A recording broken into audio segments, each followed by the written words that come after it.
Tahukah Anda, sebenarnya manusia terlahir secara alami hanya memiliki dua ketakutan, yaitu pada saat Anda bayi, yaitu takut jatuh dan takut dengan suara keras.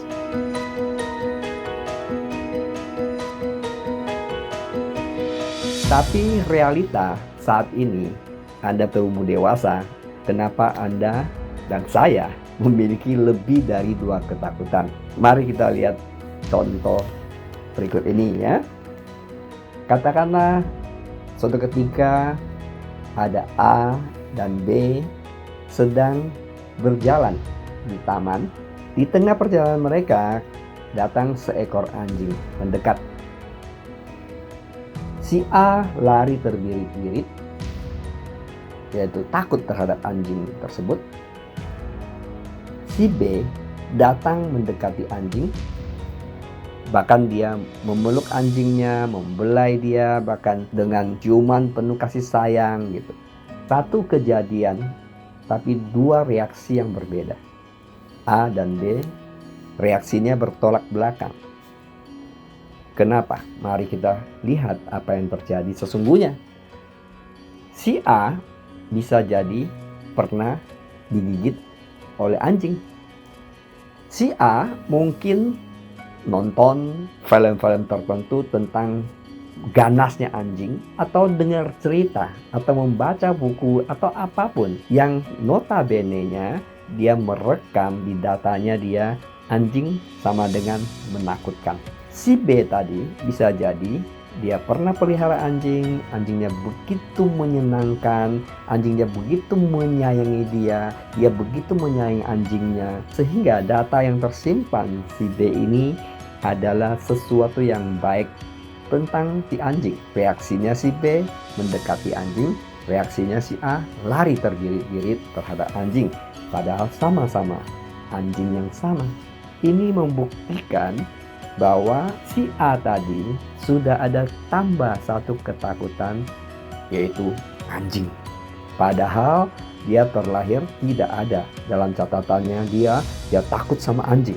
Ketakutan-ketakutan semacam ini sebenarnya ada yang sifatnya ringan, ada yang sifatnya lebih berat. Kalau khususnya pernah digigit anjing, itu trauma, itu mungkin termasuk kategori yang cukup berat kalau trauma. Tapi juga ada kita takut dengan orang tertentu hanya karena kita dengar cerita. Misalkan Anda sering mendengar cerita si A dari teman-teman Anda yang lain. Si A itu buruk, si A itu pembohong, si A itu penjahat, si A itu tidak bisa dipercaya. Ya, singkatnya pokoknya semua tentang keburukannya si A yang Anda dengarkan kesekian kali. Atau ada seseorang kenalkan kepada Anda si A ini. Nah, pertanyaan saya, Anda lari terbirit-birit? Tentu tidak. Karena bukan anjing tadi yang pernah menggigit, tapi si A ini Anda sudah punya label negatif tentang si A. Karena data yang tersimpan di subconscious mind Anda tentang si A adalah equal orang jahat. Tapi apakah benar si A ini orang jahat? Bisa jadi benar, bisa jadi juga tidak. Tapi kita kan sudah terlanjur meyakinin si A ini orang jahat, pembohong, penipu, dan seterusnya. Karena data yang tersimpan. Pada saat Anda ketemu si A, langsung trigger datanya, Anda sudah mulai juga memasang pagar-pagar pengaman dalam bergaul dengan orang tersebut. Pokoknya jangan dekati orang ini deh, pokoknya jangan jadi teman akrab deh, pokoknya kalau ada tawarkan bisnis jangan deh, Itu yang terjadi self-talk di benak Anda saat ketemu si A. Bukankah ini sering terjadi dalam kehidupan kita, dalam realita hidup kita sehari-hari? Dan saya kasih contoh lagi yang sedikit lagi lebih tinggi dari itu. Mungkin kita kenal dengan istilahnya paranoid gitu ya. Contoh saat ini yaitu COVID-19 ya. COVID-19 intinya kita sudah mendapat begitu banyak berita tentang penularan COVID-19. Pada saat Anda sedang jalan di mall, kemudian ada orang tidak pakai masker gitu ya, mendekat gitu. Pertanyaannya saya, apakah Anda sedikit menghindar atau Anda dekat saja? Saya yakin Anda refleksnya adalah menghindar. Apakah ini salah? Ini juga tidak salah, karena lebih baik menghindar. Tapi poinnya saya adalah bukan salah benarnya, poinnya saya adalah reaksinya. Dan lebih parah lagi, ini sudah mendekati paranoid yang lebih berat. Saya selama COVID ini dicerita oleh teman saya, kalau ada temannya, kalau dikirimi seseorang entah melalui kiriman online gitu, barang tersebut sampai di rumahnya, dia taruh di satu tempat selama 7 hari tidak disentuh di situ. Setelah 7 hari baru dia buka. Oke, saya lagi kebayang kalau itu makanan yang tidak tahan 7 hari selesai gitu ya. Tapi yang terjadi itu adalah paranoid yang lebih parah, bukan, dibandingkan tadi kalau kita ketemu orang di mall. Wajarkah ini? Ya, tentang wajar tidak wajar, itulah dinamika kehidupan di masyarakat ya. Dan yang parah tadi saya bilang tentang trauma. Oke. Nah, bagaimana kaitan dengan hal-hal kejadian-kejadian semacam ini dalam bentuk yang lain dalam bisnis jaringan? Karena kita berada di bisnis jaringan, sehingga bagaimana relevansinya? Oke, relevansinya begitu. Kita perhatikan, seseorang yang masih baru di bisnis jaringan, pada saat dia baru bergabung, dia semangat sekali, dia kontak si A, si B, si C, si D, dan sebagainya. Kemudian begitu dapat penolakan dari A, B, C, D, kesekian orang, dan lama-lama dia tidak berani lagi menawarkan ini peluang bisnis kepada berikutnya lagi. Kenapa? Karena tersimpan data penolakan. Buat pelaku bisnis jaringan, networker, kadang-kadang ada prospek, kita sudah tulis daftar namanya, namun kita pada saat mau telepon itu ragu-ragu, tawarin tidak, tawarin tidak, tawarin tidak, tawarin tidak. Tahu jawabannya? Adalah tidak. Nah, kenapa bisa terjadi seperti itu? Karena begitu banyak data yang kita telah simpan tanpa kita sadari. Pada dasarnya, manusia tidak suka ditolak, sehingga dia akan membuat satu cerita di dalam benaknya dia. Ini orang terlalu kaya, dia nggak mau bisnis ini. Ini orang terlalu miskin, tidak punya uang untuk gabung. Ini orang terlalu sibuk, tidak punya waktu kerjakan bisnis ini.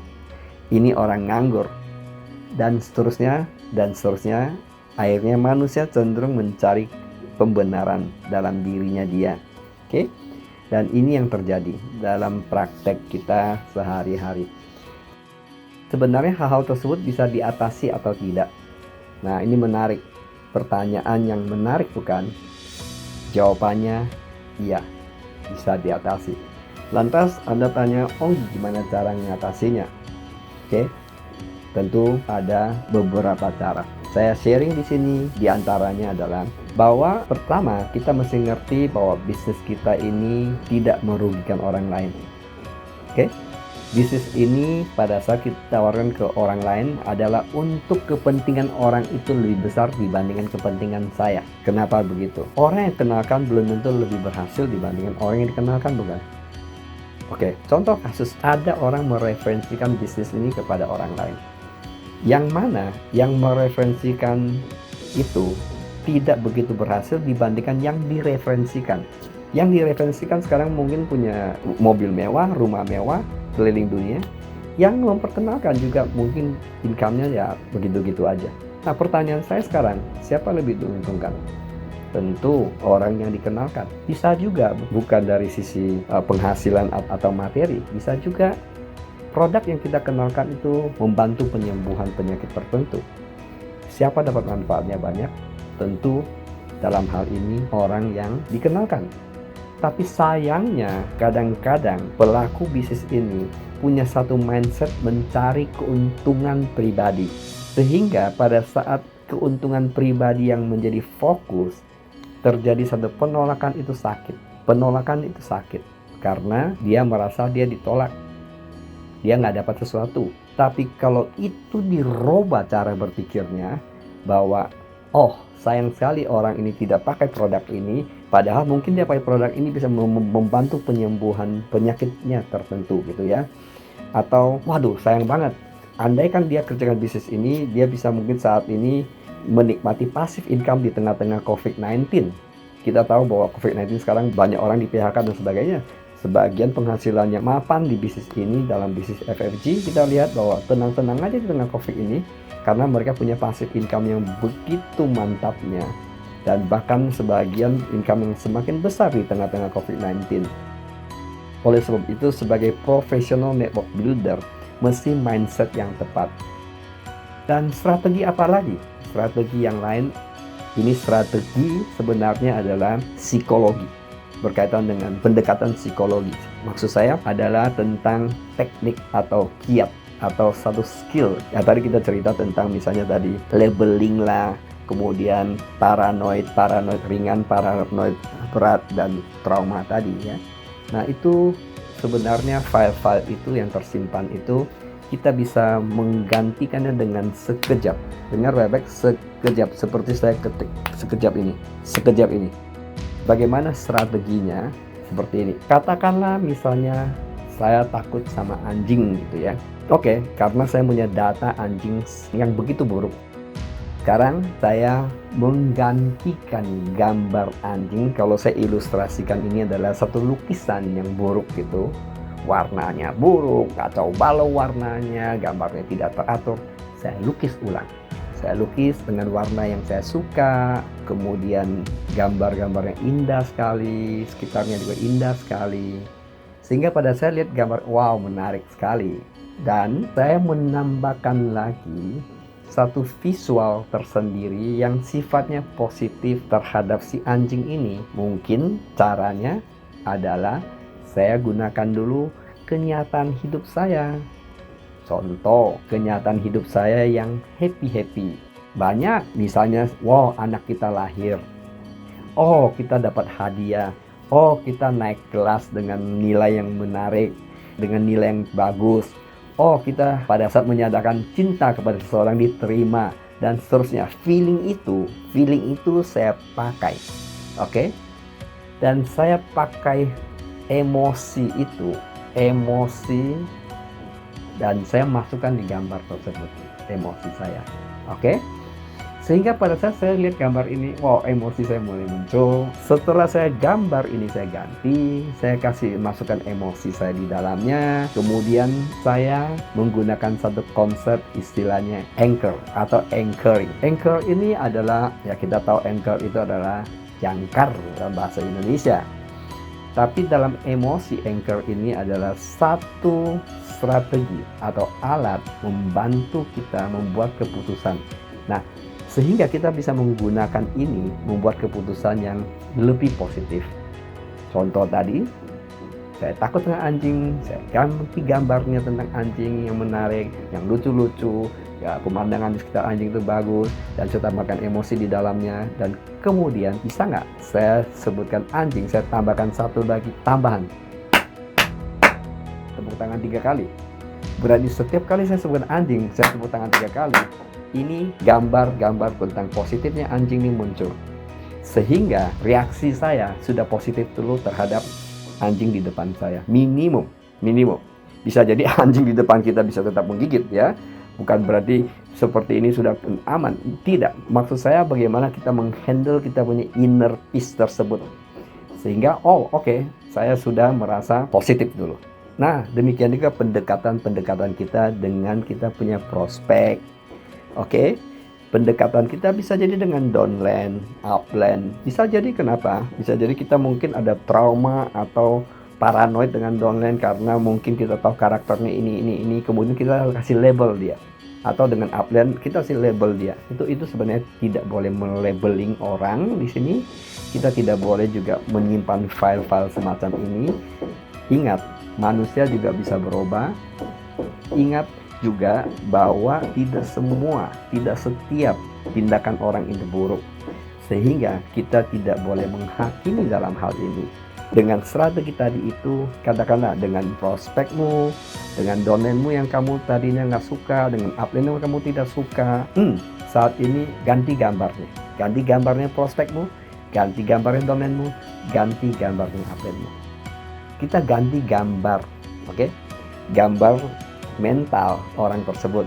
Oke, ganti dia dengan orang ini menarik, orang ini menyenangkan, orang ini adalah partner saya yang luar biasa sekarang dan kedepannya, dan dia menjadi partner saya yang sangat strong dan bahkan menjadi teman dekat, teman akrab seperti keluarga.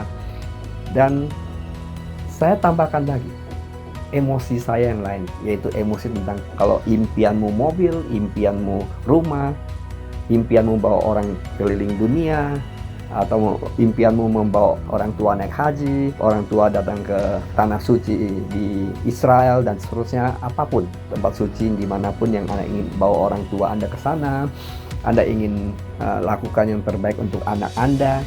Saya tambahkan emosi itu di gambar orang tersebut. Dengan demikian men-trigger saya. Katakanlah orang tersebut namanya si A. Begitu saya sebutkan si A, saya tepuk tangan 3 kali. Tidak mesti dengan tepuk tangan ya, saya kasih contoh tepuk tangan saja. Bisa juga Anda mungkin cubit tangan kanan Anda, cubit tangan kiri Anda, atau Anda lakukan satu apa saja anchoring di situ untuk semacam trigger saja. Praktekkan apa yang Anda pelajari, oke? Dan terus belajar, terus bertumbuh. Keep on learning, keep on growing, oke? I love you, thank you.